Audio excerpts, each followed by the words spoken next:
الشفاعة وهذا مطلبي أنا. السلام عليكم ورحمة الله وبركاته. Alhamdulillah rabbil alamin, wassalatu wassalamu ala asyrafil anbiya'i wal mursalin sayyidina wa maulana Muhammadin wa ala alihi wa ashabihi ajma'in, amma ba'd. Bismillahirrahmanirrahim. Wa syara'itul ihsani, dan adapun syarat-syarat dikatakan orang itu atau orang itu telah melakukan zina muhson, dalam kategori muhson, di mana zina muhson itu mati, Pak. Hukumannya mati. Loh, kok mati sih? Kemarin katanya dilemparin batu. Ya dilemparin batu sampai mati. Gitu. Kan sama aja dengan mati. Cuma mati kan banyak hukuman mati, ada yang dipancung, ya tuh, ada yang ditembak. Nah, ini dilemparin batu sampai mati dengan batu yang enggak terlalu gede, enggak kecil juga, yang sedang, sehingga menyakitkan dia sebagai hukuman dia di dunia. Dan insya Allah karena dia udah tobat ya, karena kalau orang mau dihukum mati, dihukum rajam ini biasanya dikasih waktu, Pak, dikasih waktu beberapa bulan, bahkan tahun, kadang-kadang kan melalui sidang-sidang itu berapa. Tapi kalau udah diputuskan dikasih beberapa bulan untuk betul-betul taubat dan nasuha, karena emang umurnya udah ditentukan tanggal sekian gitu kan.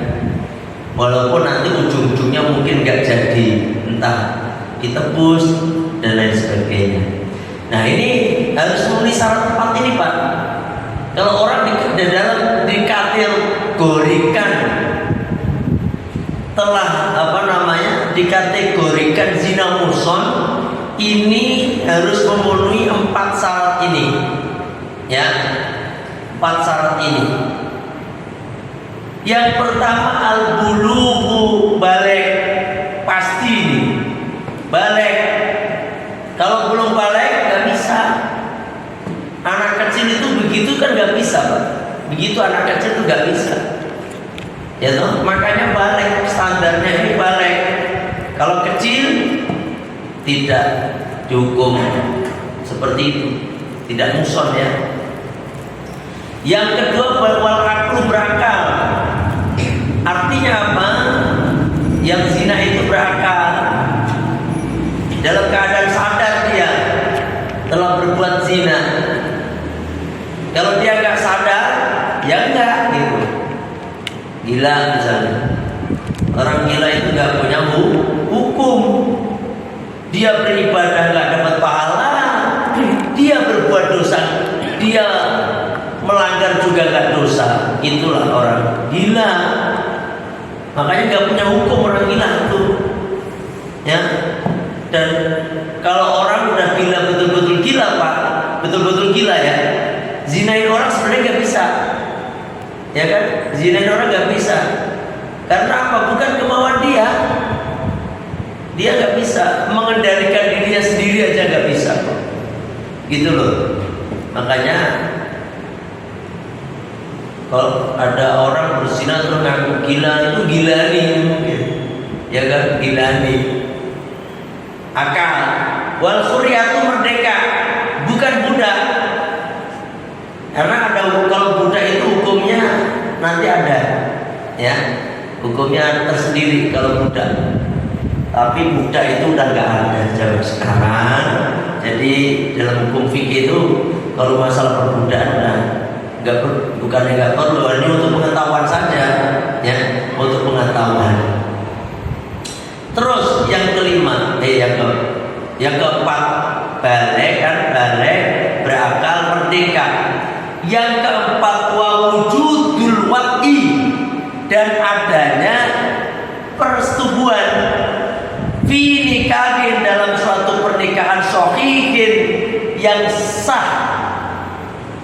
Jadi kalau misalnya nikah Pak, seorang laki-laki perempuan nikah, belum melakukan hubungan mereka, ya toh? Istilahnya habis nikah tapi belum melakukan hubungan suami istri, terus berzina dengan orang lain, itu namanya istilahnya itu nggak masuk kategori muson. Jadi harus hubungan dulu, gitu, paham ya? Ini karena menjadi syarat utama. Terus yang kedua, melalui pernikahan yang sah.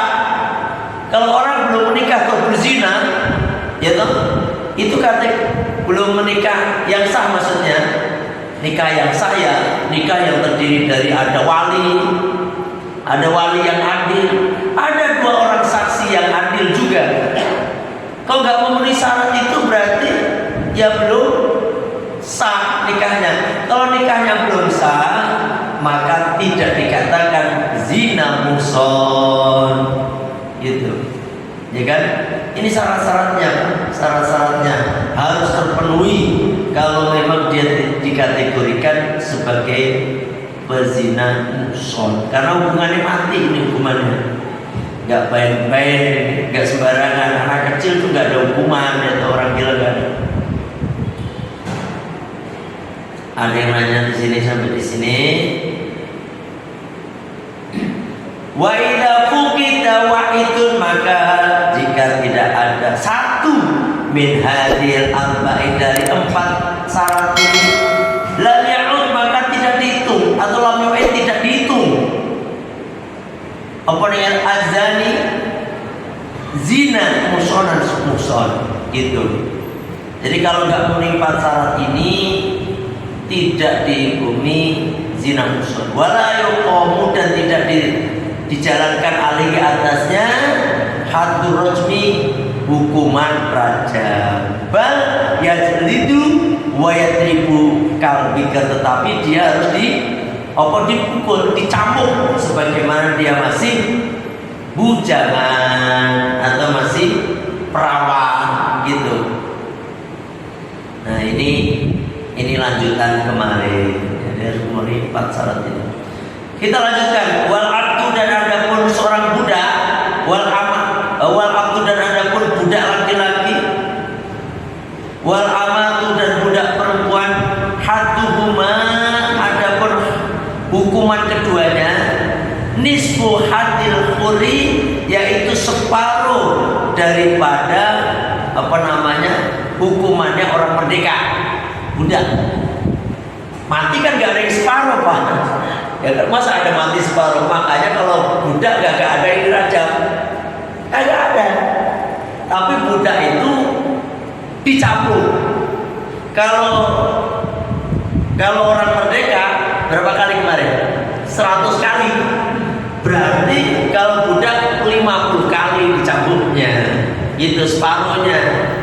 Terus diasingkan setahun kalau yang merdeka. Kalau budak setengah tahun. Itu budak. Ini hukuman yang tertera di dalam hukum Islam. Biar Bapak ngerti gitu. Siapa tahu negara kita tiba-tiba pakai hukum Islam, Bapak udah tahu, oh ini loh, gitu, udah tahu. Sekarang kita lanjutkan. Wa hukmul liwati, adapun hukumnya liwat.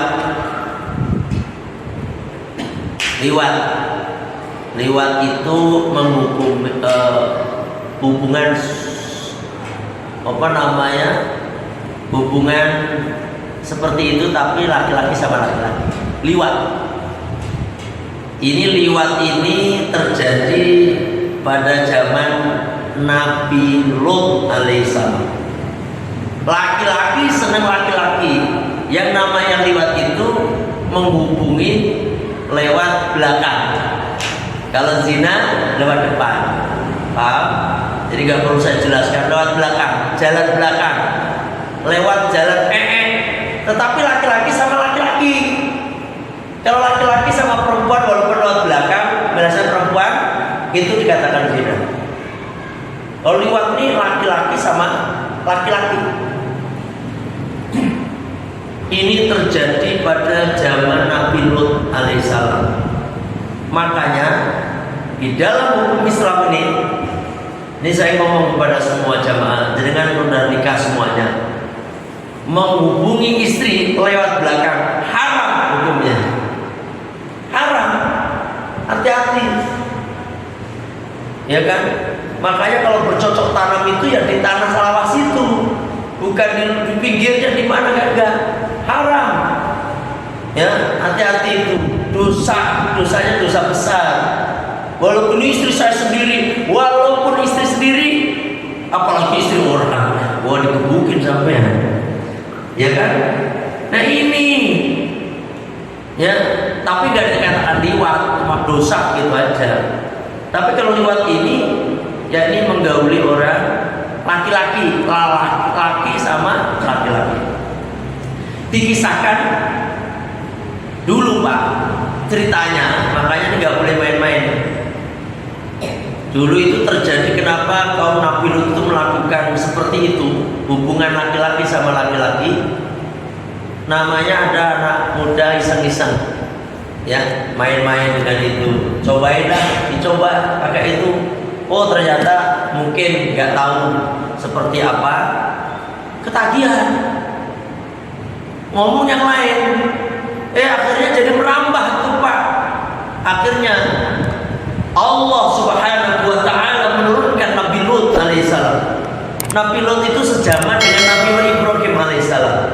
Makanya kalau menurut urutan Nabi itu kan Ibrahim, Lut, tuh, Ismail, Ishak, Yakub. Ini karena sejaman, ya, sejaman. Dikisahkan seperti itu. Setelah itu bahkan naudzubillah min dzalik, laki-laki nggak suka sama perempuan sama sekali. Laki-laki sama laki-laki. Oh, benar-benar naudzubillah min dzalik, ya Allah. Allahumma ajirna minan nar min dzalika. Ya Allah, semoga selamatkan dari neraka dari perbuatan itu. Ya, jangan sampai. Ya, jangan sampai. Dikisahkan ya sedikit kisah biar kita sedikit paham masalah ini. Karena sudah meluas kemana-mana, akhirnya Nabi Lut ngomong berdakwah bahwasanya itu perbuatan keji,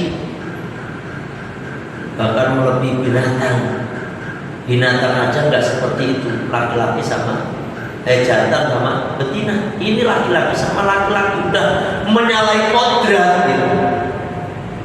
Tapi tetap aja kata mereka, kamu jangan banyak ngomong Lut, gitu aja. Apa kamu saya usir dari sini nih? Jadi mau diusir Nabi Lut. Udah akhirnya Nabi Lut itu pun ya sedikit putus asa. Di tengah keputus asaannya, Allah menyuruh malaikat. Ini ayatnya di dalam surat surat Hud ayat 81. Qalu,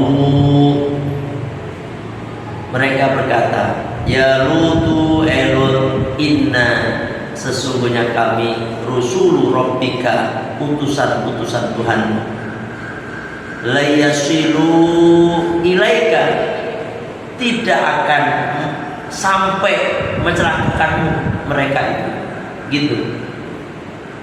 Sebabnya gini, diceritakan sebelum ayat ini turun, sebelum ini kisahnya ini kan turun, dok, malaikatnya katakan assalamualaikum warahmatullahi wabarakatuh. Ternyata malaikat ini ganteng Pak, karena malaikatnya bisa merubah dirinya menjadi laki-laki maupun menjadi perempuan, terserah keinginan malaikat. Bisa mancelo putro, mancelo putri, itu malaikat. Ini kebetulan menyerupai laki-laki yang ganteng, 2 malaikat. Setelah itu bertamu kepada Nabi Lut alaihissalam. Nabi Lut juga kaget. Kenapa? Karena melihat laki-laki ganteng, langsung buru-buru masuk, ayo masuk, buru-buru masuk. Ketika masuk, udah 2 najis itu ngobrol, dikasih nama biasa, namanya juga tamu, dikasihnya makan, gitu. Kasih makan, minum, kasih minum lah pertama ini. Kagak minum, makan, kagak makan, ya kan, gak mau makan. Kata-kata bahwa saya ini adalah tuh. Qalu ya Lutu inna rusulu rabbika la yasiru ilaika. Aku ini rasul. Ini adalah utusan Tuhanmu datang ke sini. Istilahnya ngedem kamu loh, gitu. Tenang, mereka tidak akan bisa menyakitin, ya, mereka gak bisa menyakitin.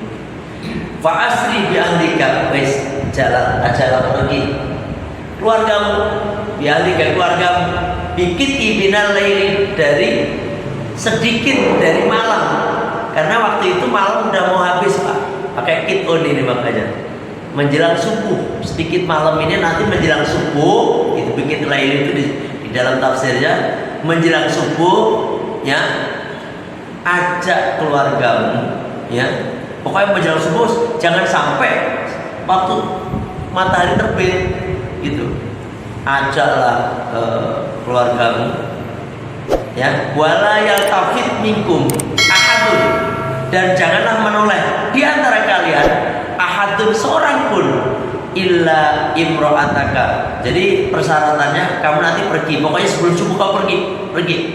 Keluargamu kamu ajak, orang-orang yang beriman kepada kamu ajak, semuanya yang iman sama kamu ajak pergi dari kampung sini. Nabi Lut itu kampungnya namanya kampung Sodom. Makanya orang yang melakukan perbuatan seperti kaumnya Nabi Lut disebut sodomi, yakni orang-orang yang Sodom itu, ya tak? Laki sama laki-laki, astagfirullah, ya. Nah itu, kamu ajak pergi kamu keluargamu, Lot, kamu dan keluargamu dan pengikutmu ajak pergi. Pokoknya jangan sampai subuh, gitu, jangan sampai subuh. Setelah itu kamu jangan nengok juga, jangan noleh ke belakang.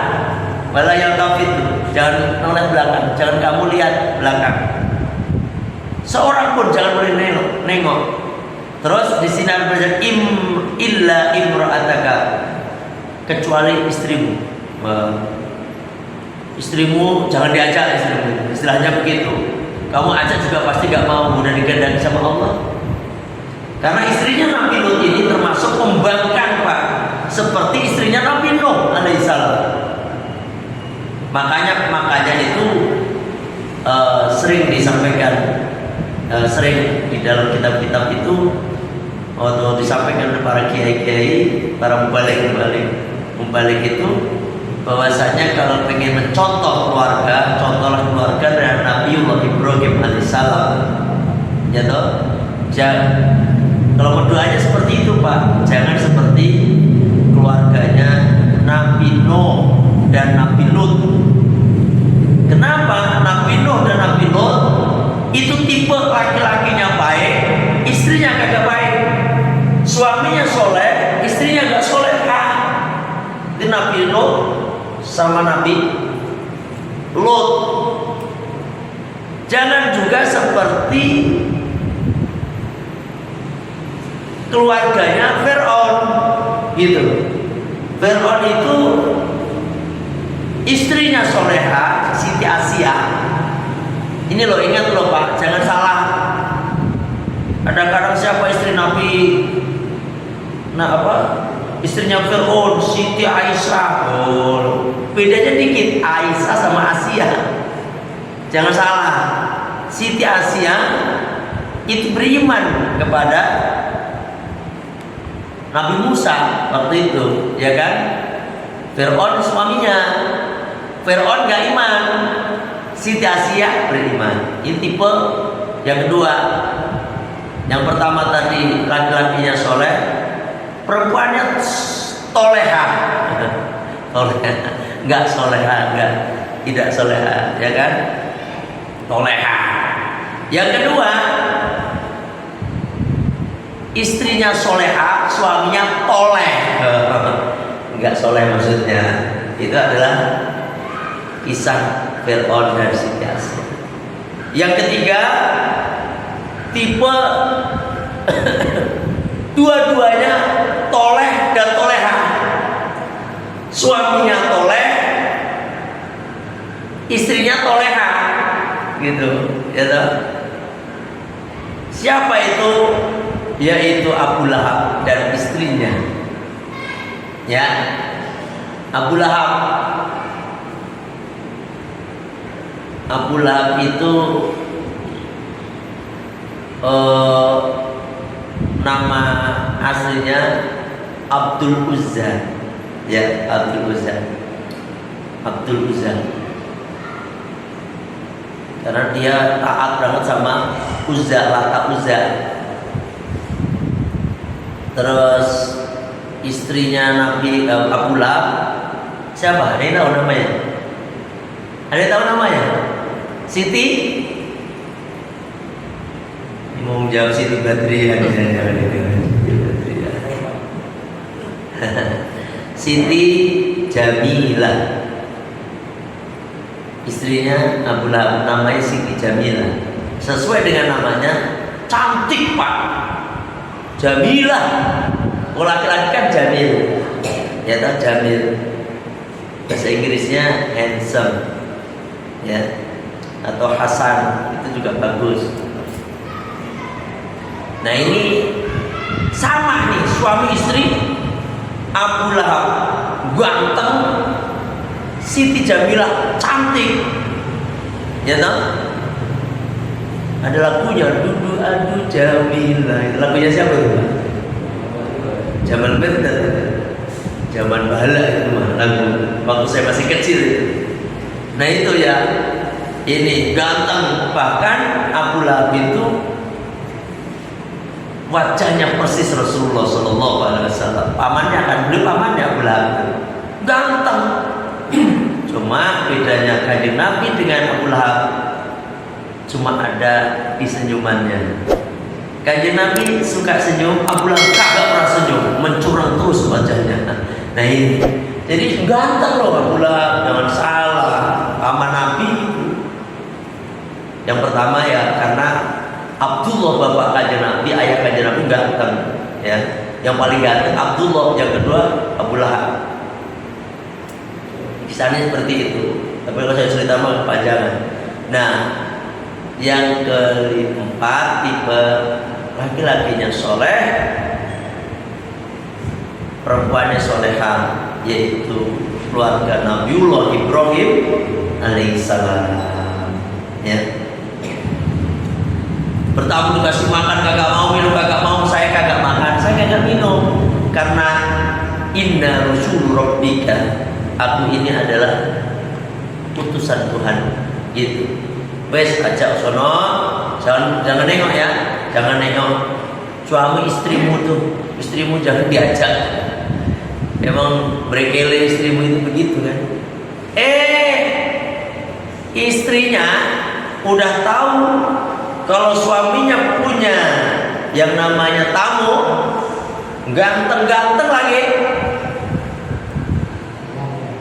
dia keluar dari belakang, lewat jalan belakang, yakni jalan dapur lah gitu, keluar ngasih tahu Pak RT lah, kira-kira begitu lah gitu.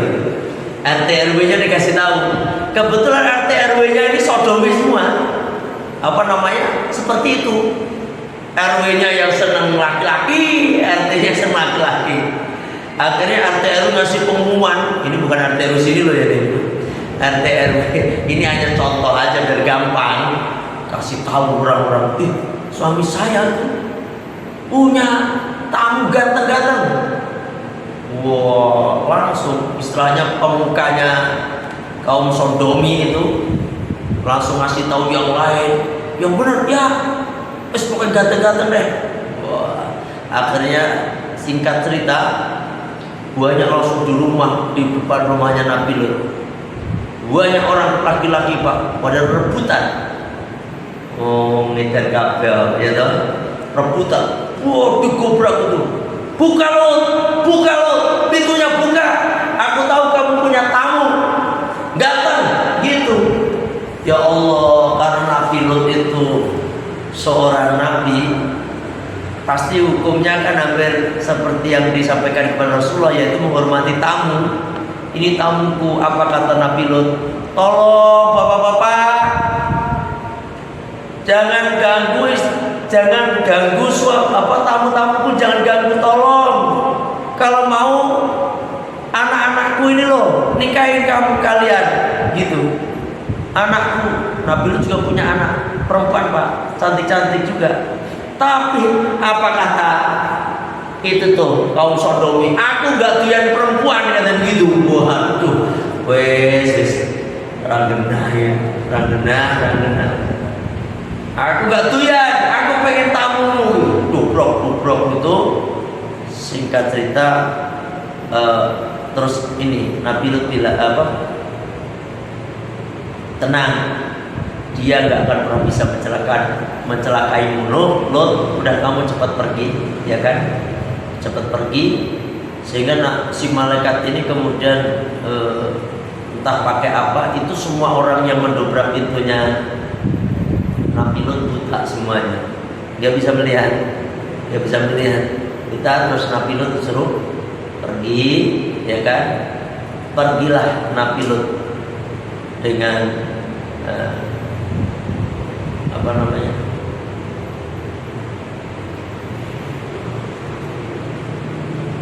dengan tamu Nabi Lut dengan kaumnya, keluarganya, anak-anaknya yang istilahnya yang takwa kepada Nabi Lut, diajak pergi. Gak ada yang berani nengok Pak. Diceritakan ada yang nengok. Subhanallah, falamma jaa amruna, maka ketika telah datang amruna, keputusan kami, ja'alna, maka kami menjadikan aliyah itu yang di atas, safilah yang di bawah. Jadi dibalik Pak, bumi itu dibalik nih loh. Yang atas ditaruh di bawah, yang bawah ditaruh di atas. Wus, blek begitu. Wa amtorna, dan kami lempari alaiha, di atasnya, ijaratan, batu, ya, min sijilin, dari neraka sijil, ya, mandutin yang panas. Dilempar udah seperti itu, dilempari batu lagi. Itu saking siksaan Allah, betul-betul murka melihat potongannya orang-orang yang seperti itu. Makanya dengan kalau ada di blok H ini ada orang-orang modelnya kayak begitu, ini bukannya kita nggak sok menghormati orang Bapak, karena jenengan nanti kena getahnya. Yang zina aja 40 rumah, apalagi yang kayak gini nih, emang mau dibalik itu. Kalau Allah paling benci, karena apa? Karena Allah itu, ya ayuhan nas, inna khalaqnakum min dzakarin wa untha. Tuh Pak, hei manusia, sesungguhnya kami telah menciptakan kalian dari laki-laki dan perempuan. Itu artinya apa? Itu laki ada laki, ada perempuan, siang ada malam, enak panas ada dingin, hitam ada putih. Seperti itu. Lah kok ini mosok jeruk makan jeruk, ya toh? Ini enggak jelas.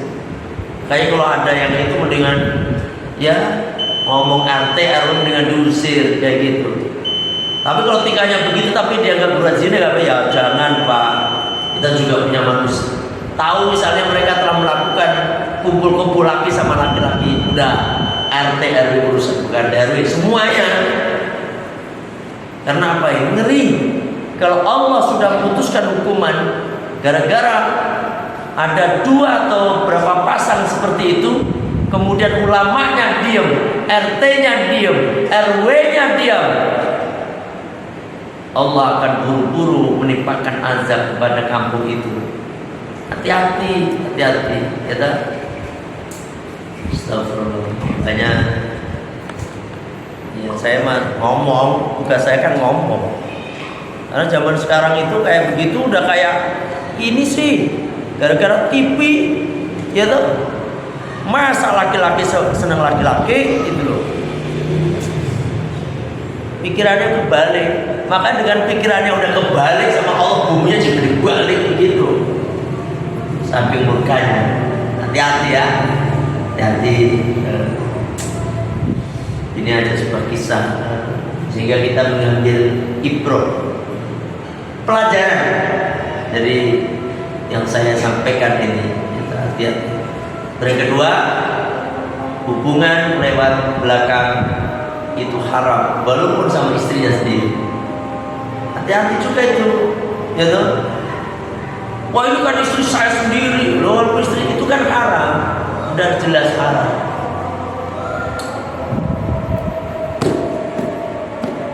Ada yang nanya, Kalau perempuan sama perempuan itu Pak?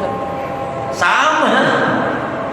Itu berarti kan sama kayak gitu, yang bikin murka kan begitu Pak. Allah Allah udah ciptakan pasangan, kok perempuan sama perempuan juga.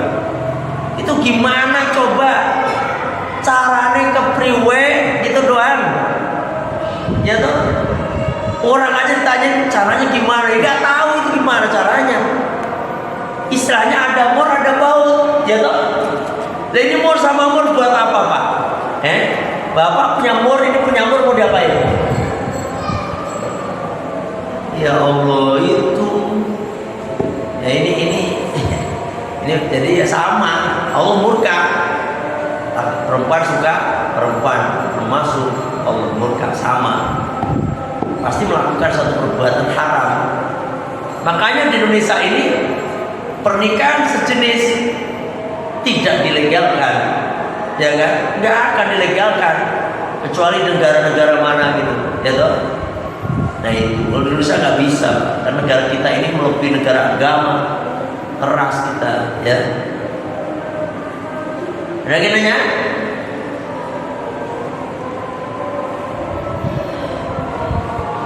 Ya kalau nggak ada, saya kira sampai di sini. Hati-hati dengan zina, hati-hati dengan liwat, ya.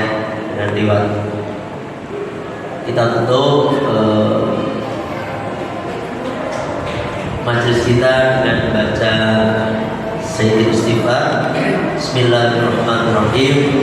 Allahumma anta rabbi la ilaha illa anta khalaqtani wa ana 'abduka wa ana 'ala ahdika wa wa'dika mastata'tu a'udzu bika min syarri ma sana'tu abu laka bi ni'matika alayya wa abu bi dhanbi faghfirli fa innahu la yaghfiru dhunuba illa anta astaghfirullahal adzim